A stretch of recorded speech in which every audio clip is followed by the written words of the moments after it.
기뻐하며 함께 노래 부르리 소리 높여 할렐루야 부르리 기뻐하며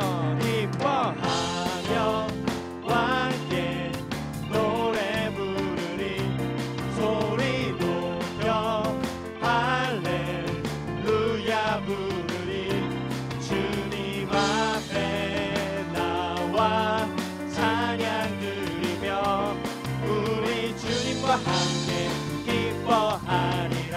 나의 창조자 나의 창조자 나의 구원자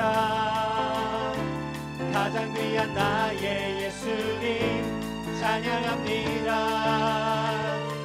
나의 치료자 나의 선한 목자 되신 주 예수 나의 주 찬양하리. 다같이 기뻐하며 함께 노래 부르리 소리 높여 할렐루야 부르리 주님 앞에 나와 찬양 드리며 우리 주님과 함께 기뻐하리라. 나의 창조자 나의 구원자 가장 귀한 나의 예수님 찬양합니다. 나의 치료자 나의 선한 목자 되신 주 예수 나의 주 찬양하리. 나의 창조자 나의 구원자 가장 귀한 나의 예수님 찬양합니다. 나의 치료자 나의 선한 목자 되신 주 예수 나의 주. 그리고 마지막으로 한 번 더 고백합니다. 나의 창조자 나의 구원자 가장 귀한 나의 예수님 찬양합니다. 나의 치료자 나의 선한 목자 되신 주 예수 나의 주 찬양하리. 예수 나의 주 찬양하리. 예수 나의 주 찬양. 마지막으로 고백합시다. 예수 나의 주 찬양하리. 아멘.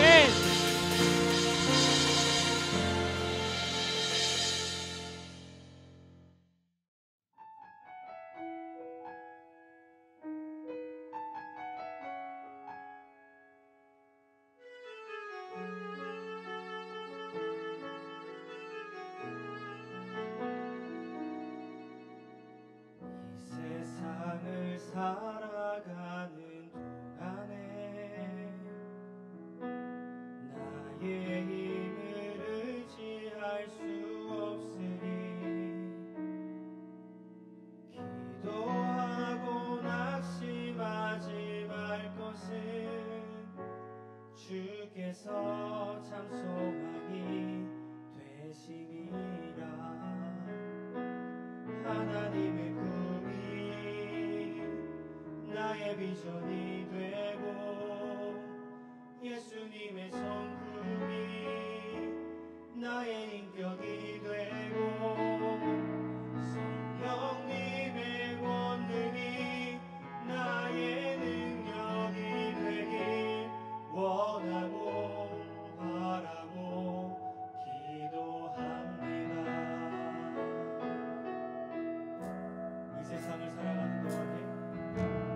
이 세상을 살아가는 동안에 나의 힘을 의지할 수 없으니 기도하고 낙심하지 말 것은 주께서 참 소망이 되심이라. 주의 길을 걸어가는 동안에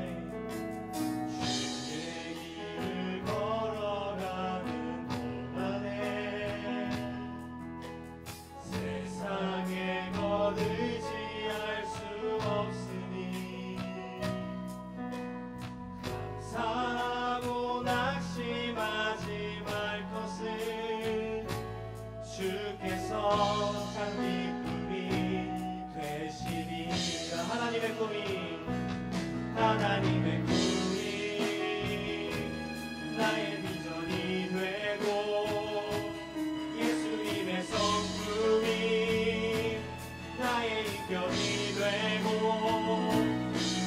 성령님의 권능이 나의 능력이 되길 원하고 바라고 기도합니다. 우리 큰 목소리로 고백하며 나아가도록 하겠습니다. 하나님의 꿈이 나의 비전이 되고 예수님의 성품이 나의 인격이 되고 성령님의 권능이 나의 능력이 되길 원하고 바라고 기도함. 한 번 더 고백합시다. 하나님의 꿈이 나의 비전이 되고 예수님의 성품이 나의 인격이 되고 성령님의 권능이 나의 능력이 되길 원하고 바라고 기도합니다.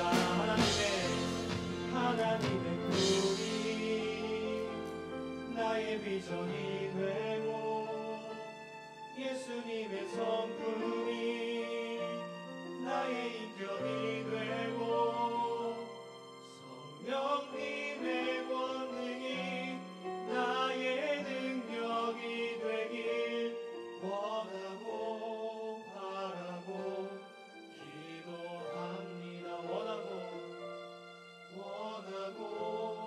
바라고 기도합니다.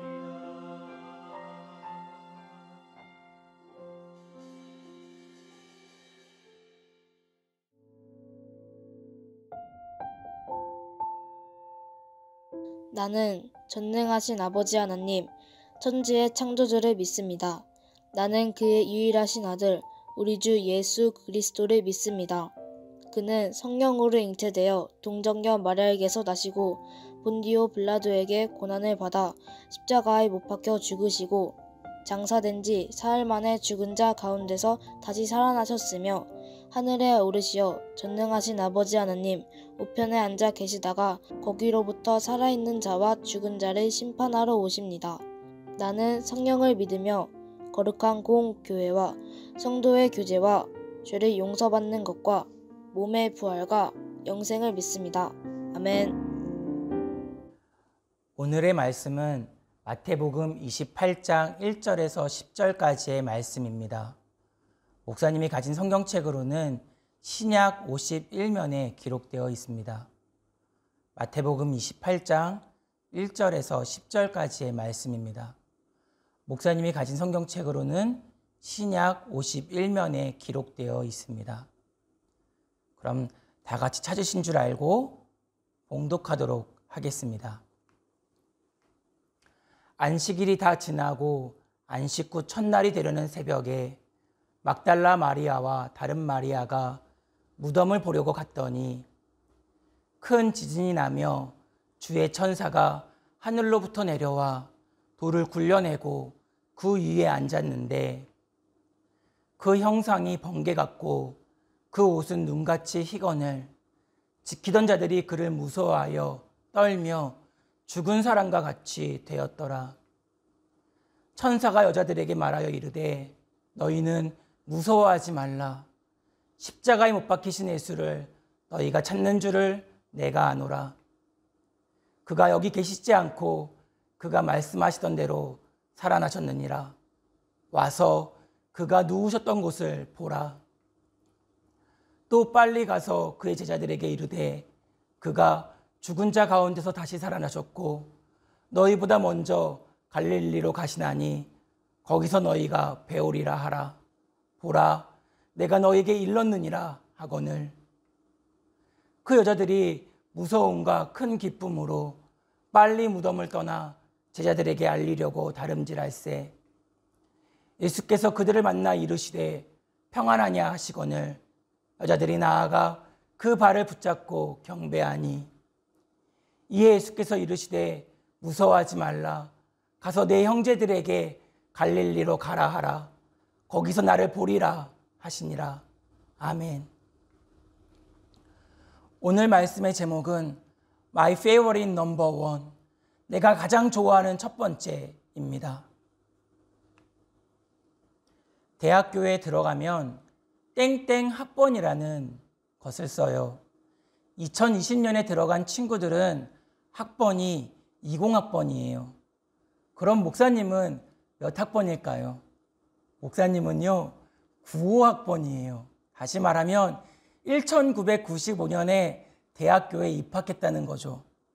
산술적으로 말하면 목사님의 나이가 40대 중반이라는 거예요. 물론 잘 알고 있어요. 목사님의 피부 나이는 20대 초반이라는 것을요. 그럼 2020년 오늘까지 살아남아 있는 95학번 동기들은 몇 명일까요? 47명이에요. 50명 가운데 이미 3명이 하늘나라로 떠나가고 말았어요. 목사님의 나이 30대 초반에 한 친구는 주일날 교회에서 사역을 하고 사택으로 들어갔는데 아무런 연락도 없이 화요일날 출근하지 않아서 강제로 사택문을 열고 들어갔더니 주일날 입었던 양복을 입은 채로 거실에서 엎드려 죽은 채로 있는 것이 발견됐어요. 30대 중반에는 한 친구가 독일로 유학을 떠났다가 유학 간 그 장소에서 급성으로 뇌종양이 발병해 독일의 이름 모를 한 병원에서 얼굴도 보지 못한 채 죽고 말았어요.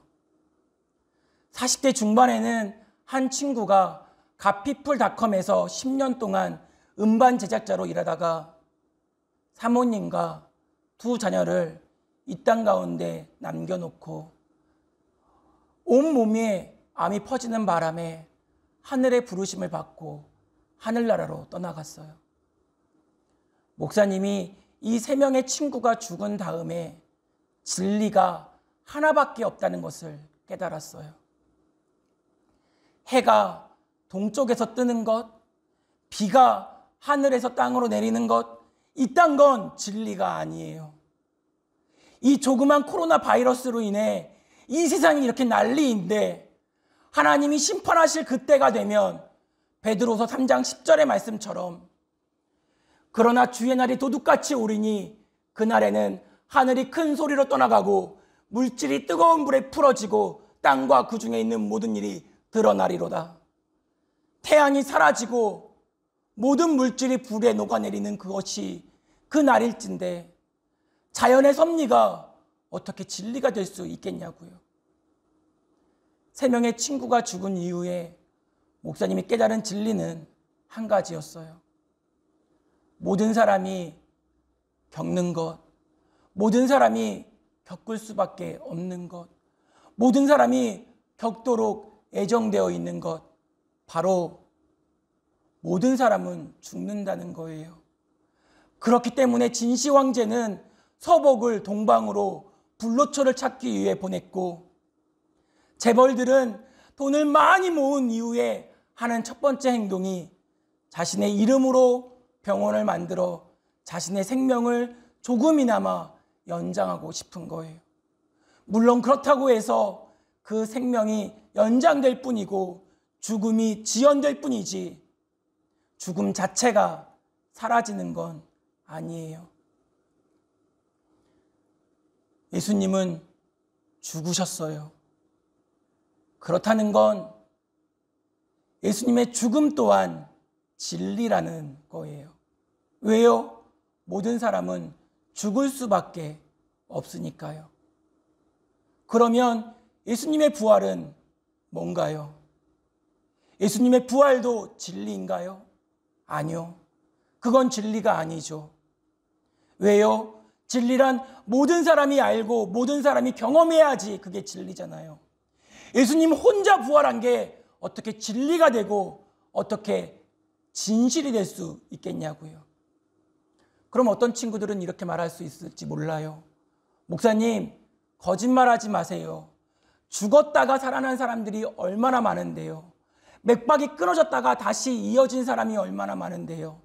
관 속에 사람을 넣었는데, 분명히 죽어서 넣었는데 관 뚜껑을 똑똑똑 두드리면서 살아나는 사람들이 얼마나 많은데요. 알죠. 많이 봤죠. 그런데 그런 것은 돌아올 해외 날생자를 써서 회생이라고 부르는 거예요. 삶이 조금 더 연장되었을 뿐이라고요. 죽음이 조금 더 지연되었을 뿐이라고요. 그건 부활이 아니라고요. 그런 부활은 성경에서 뭐라고 말해요? 고린도전서 15장 51절에 보면 보라 내가 너희에게 비밀을 말하노니 우리가 다 잠잘 것이 아니요 마지막 나팔에 순식간에 호련히 다 변화되리니. 고린도전서 15장 52절에 나팔 소리가 나매 죽은 자들이 썩지 아니할 것으로 다시 살아나고 우리도 변화되리라. 회생한 사람들, 죽음이 유예된 사람들, 삶이 연장된 사람들이 예수의 모습처럼, 예수님의 형상처럼 변화되었냐고요? 아니잖아요. 그런데 어떻게 그들을 부활한 사람들이라고 말할 수 있겠냐고요? 부활은요, 역사적인 사실이에요. 허구의 사실이 아니라 역사적인 사건이라고요. 그 증거가 수없이 많지만 시간상 딱 2가지만 목사님이 들고 왔어요. 첫 번째는 무덤을 막은 돌이고, 2번째는 무덤을 지켰던 사람들이에요. 영국 캠브리지 도서관에 배자 비문이 발견됐어요. 그런데 그 배자 비문 가운데 이런 글이 삽입되어 있는 것을 알게 됐어요. 예수가 무덤에 누워지니 요셉이 무덤의 문을 20명의 남자도 굴릴 수 없는 큰 돌로 막았다라는 말이 발견되어진 거예요. 그래서 조지아 공업대학 교수들이 이스라엘로 날아갔어요. 그리고 예수님 당시의 무덤들을 조사해 봤어요. 무덤의 문의 크기가 1.2에서 1.5m였어요. 그리고 그것을 막으려면 약 2톤에서 3톤 정도의 바위의 무게가 필요하다는 것을 알게 됐어요. 사진으로 보여드릴게요. 바로 이러한 큰 돌이 필요하다는 거예요. 그런데 사진을 통해 보여지듯이 이 돌에게는 신비한 비밀이 하나 숨어 있어요. 무덤을 가로막는 그 돌을 사람의 힘으로 움직일 수 없기 때문에 쐐기를 여기다가 꽂아 놓는 거예요. 그러면 경사면을 따라서 고정되어 있는 그 2톤과 3톤 정도의 돌이 쐐기를 뽑는 그 시간에 경사면을 따라 내려가면서 그 무덤 문을 막게 되는 거죠. 여러분 한번 생각해 보세요. 3톤 정도의 무게, 2톤 정도의 무게예요. 오늘 본문 마태복음 27장 60절을 보니 큰 돌을 굴려 무덤 문에 놓고 갔다고 말하고 있어요. 마가복음 16장 4절을 보니 그 돌이 심히 크다고 말하고 있어요. 이렇게 심히 큰 돌을 2명, 그것도 여자 2명, 막달라 마리아와 마리아가 어떻게 경사면을 따라서 그 돌을 다시 올릴 수 있었겠냐고요. 이게 바로 예수님이 부활하신 증거, 무덤을 막은 돌 그 자체가 증거가 되는 거예요. 2번째 증거는 무덤을 지켰던 사람들이 바로 그 증거예요. 예수님 사후 4년 뒤 주후 37년에 태어난 요세푸스는 기독교인이 아니었어요. 그는 유대인이었어요. 그리고 또한 친로마 성향을 가진 사람이었죠. 그가 유대 전쟁사를 썼는데 주후 70년에 쓴 유대 전쟁사에 이런 글이 나와 있는 거예요. 다른 사람들은 예수의 시체를 훔쳐가는 것은 불가능한 일이었다고 말했다. 왜냐하면 그의 무덤 주위에는 로마 군인 30명과 수많은 유대인이 지키고 있었기 때문이다. 여러분, 예수님이 살아계셨을 때 자신의 순환과 부활에 대해서 3번이나 예고하셨어요. 대제사장은 이미 이것을 알고 있었고 빌라도 총독에게 신신당부했어요.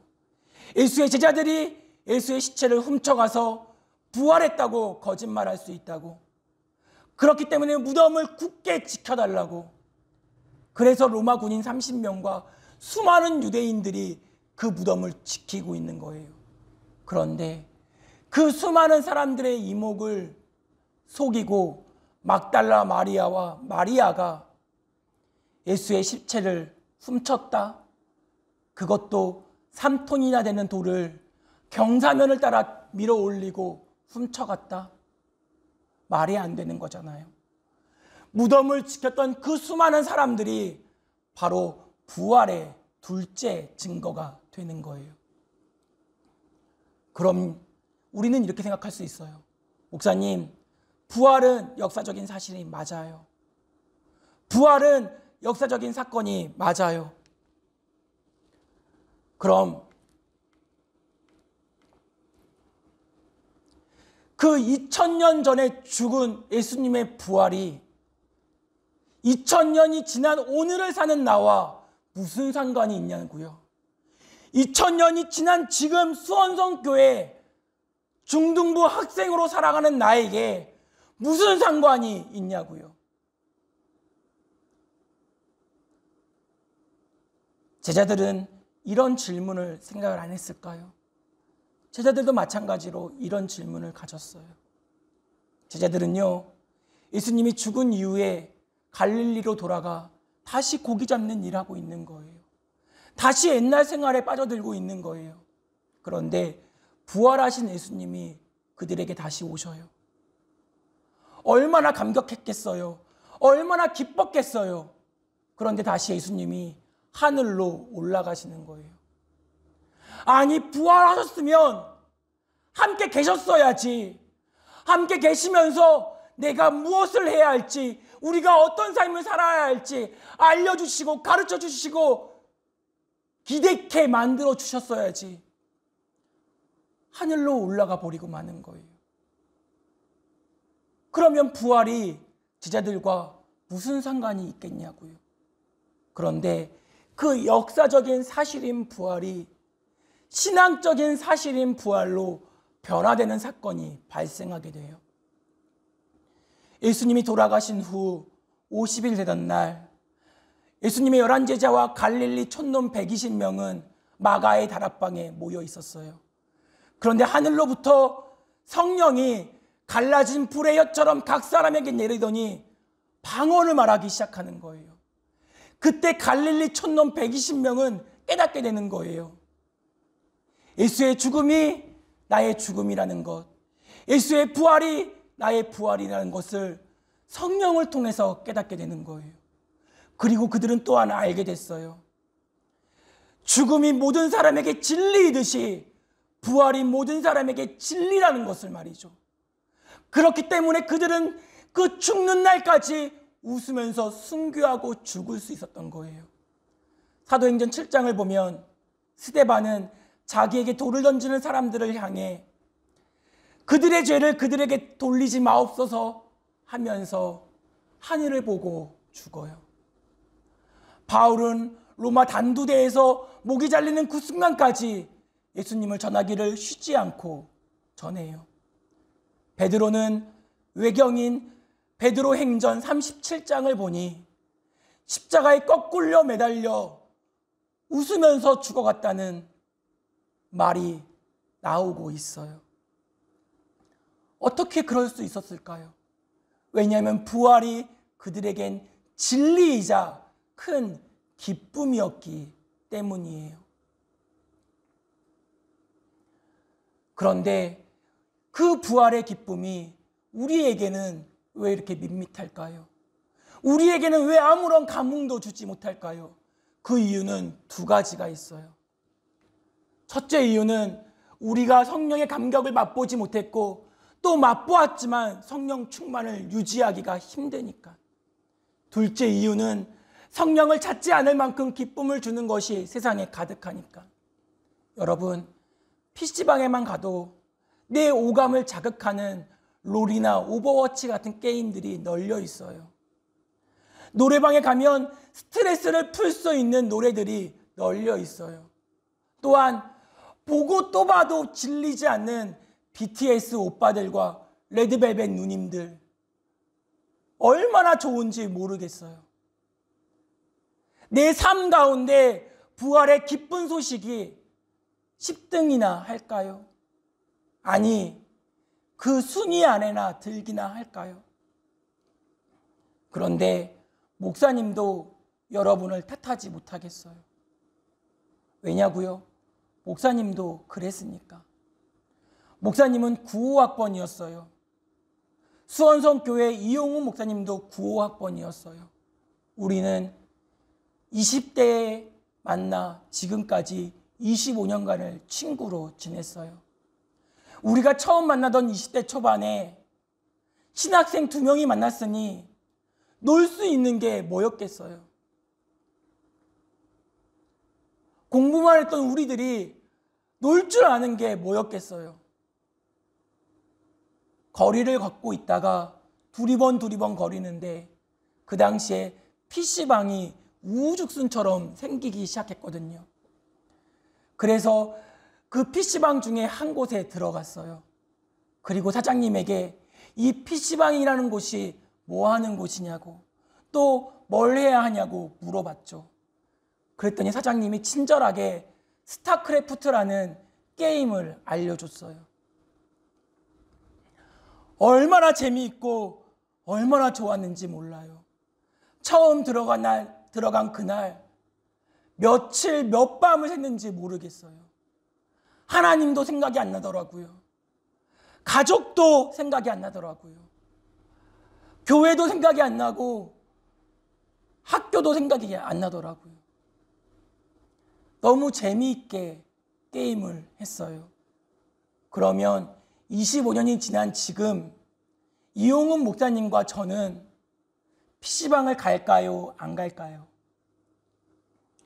PC방을 가요. 그런데 가뭄에 콩나듯이 가요.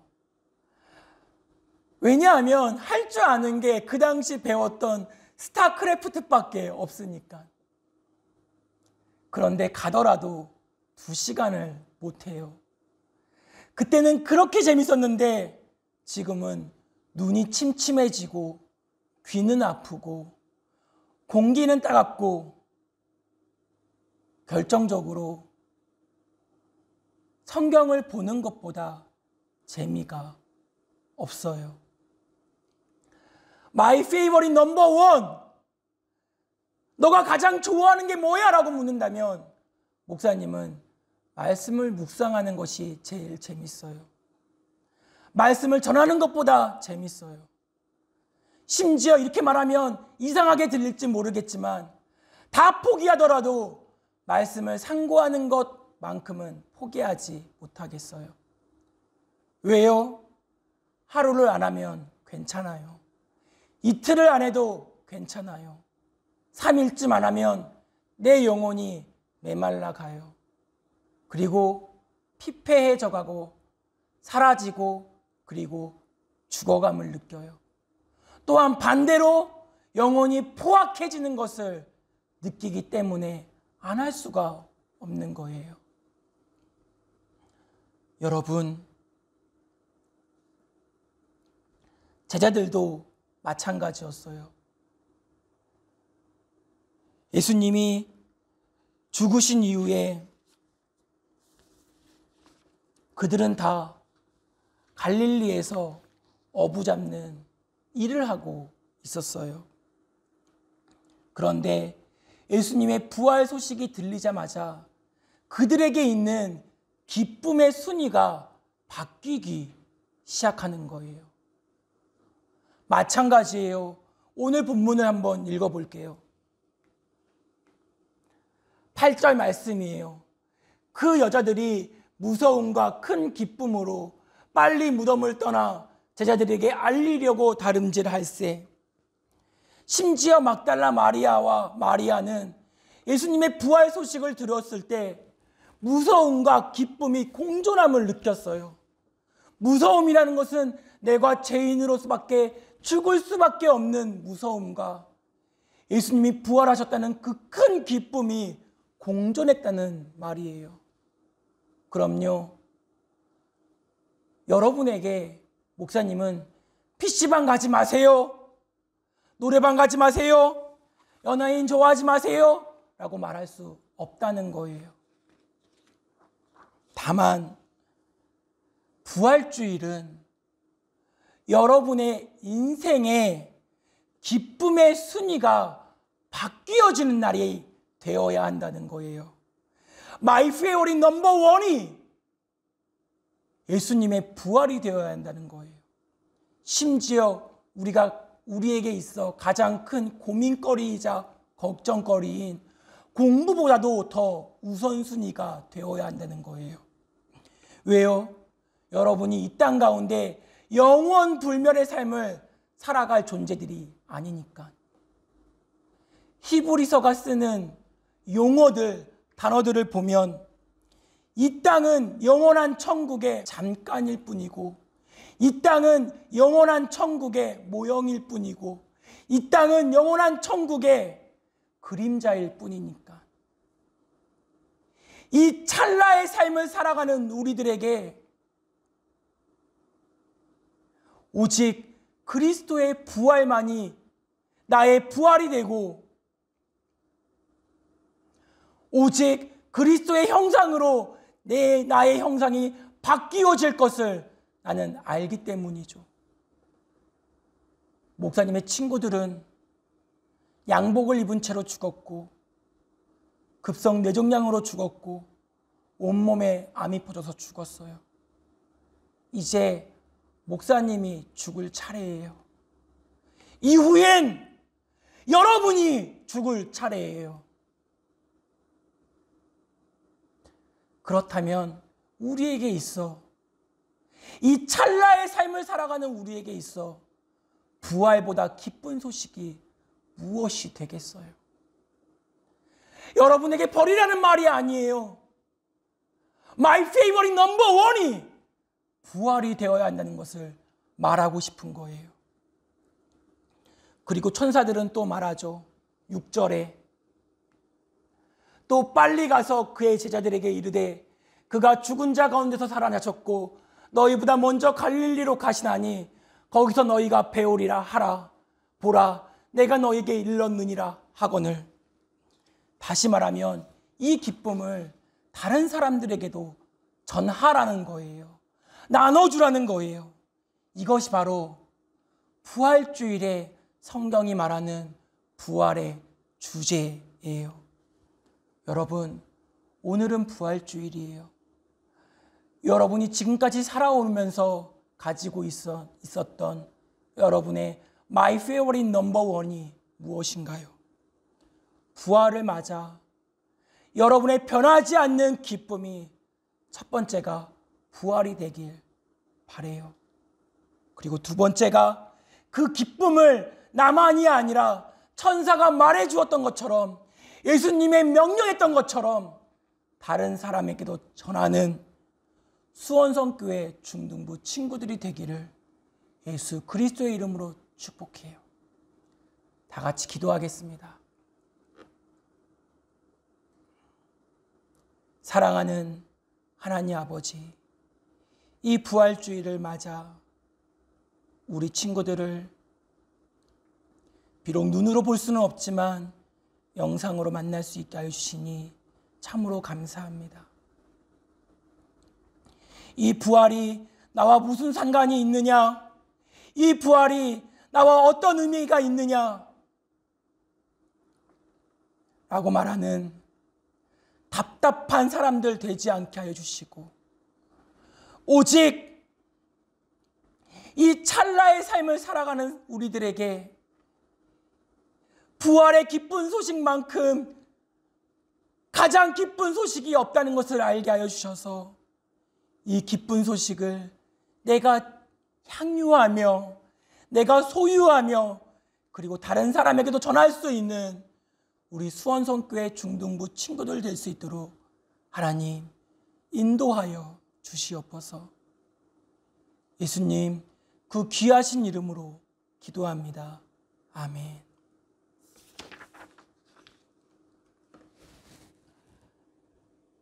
내 죄를 대속해 주시는 예수 그리스도의 은혜와 내 인생의 주인이시자 역사의 섭리자가 되시는 하나님의 그 크신 사랑과 중등부로 하여금 교만치 않게 하시고 겸손케 하시며 중등 1, 2부로 하여금 연합하고 결단하고 합심케 하시는 성령의 감동 감화 충만하신 역사가 이 찰나의 순간을 살아가는 우리들에게 부활의 기쁜 소식을 알려주시고 그 기쁜 소식을 마음에 품고 다른 사람에게 전하고자 하는 마음을 가진 수원성교회 중등부들 친구들 머리 위에 그리고 그가 속해 있는 공동체 위에 수원성 교회 위에 온 교회 위에 이제로부터 영원까지 함께 있을지어다. 아멘.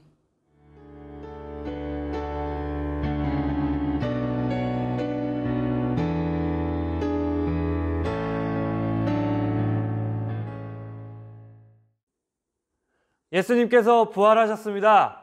여러분, 부활주일입니다. 부활하신 예수님과 함께 기쁜 날들을 앞으로 살아가는 우리 모든 중등부 친구들 되었으면 좋겠습니다. 4월 12일 중등부 광고하도록 하겠습니다. 여러분, 아직 안심할 단계는 아니라고 합니다. 감염자 수가 많이 줄어들기는 했지만 그래도 계속해서 개인위생을 철저히 하는 우리 모든 중등부가 되었으면 좋겠습니다. 동일하게 말씀 퀴즈를 풀고 선생님께 꼭 보내주세요. 여러분, 이 말씀 퀴즈를 푼 내용을 가지고 출석 체크를 하게 됩니다. 그렇기 때문에 본인의 출석을 온전히 개근하기 원하는 친구들은 꼭 말씀 퀴즈를 풀어서 선생님께 제출해 주시기 바랍니다. 사순절 성경 쓰기 여러분 다 썼죠? 저도 이렇게 다 써가지고 이제 제출합니다. 오늘까지입니다. 오늘까지만 제출을 받고 내일부터는 제출을 받지 않습니다. 그리고 혹시 인증샷 같은 거 안 돼요? 라고 물어보는 친구들이 있는데 인증샷으로 제출하는 거 안 됩니다. 꼭 직접 책을 가지고 와서 이름을 크게 잘 써서 제출해 주시기 바랍니다. 어디에 제출하냐면요. 교회 1층, 본당 1층에 보면 이러한 제출함을 만들어 놓았습니다. 제출함에 제출하고 오른쪽에 보면 이름 적는 란이 있습니다. 아, 제가 여기 제출했습니다 라고 이름까지 적는 우리 모든 친구들 됐으면 좋겠습니다. 선생님들께서도 동일합니다. 선생님들께서도 다 작성하셨다면 사순절 성경 쓰기 수고함에 제출해 주시면 교사용 적는 란도 있으니까 꼭 거기에 적어 주셔서 잘 제출됐다는 걸 확인해 주셨으면 좋겠습니다. 저는 직접 가서 낼 수 없는데요 라고 하는 친구들이 있다면 중등 1부의 경우 오기도 목사님이나 중등 2부의 경우 저에게 연락하거나 아니면 선생님께 직접 연락해서 제출할 수 있는 방법을 선택해 주시면 좋겠습니다. 공개합니다. 사순절 성경 쓰기의 선물! 보조 배터리입니다. 부활주일은 정말로 예수님께서 우리에게 빛이 되어 주신다는 그 절기를 뜻하는데요. 그래서 너희는 세상의 빛이라. 앞으로 여러분 세상에 비친 이 보조 배터리를 충전시켜가지고 잘 쓰는 우리 모든 친구들 되었으면 좋겠습니다. 마지막입니다. 교회 학교 예배 언제까지 영상 예배로 드려야 하나요? 라고 많은 친구들이 궁금해 할 겁니다. 부활주일부터 어른 예배는 오프라인으로 시작되었지만 영상 예배, 교회 학교 예배의 경우는 계속해서 지속될 예정입니다. 여러분, 계약을 하긴 했지만 직접 학교를 가는 것이 아니라 온라인 계약을 했죠.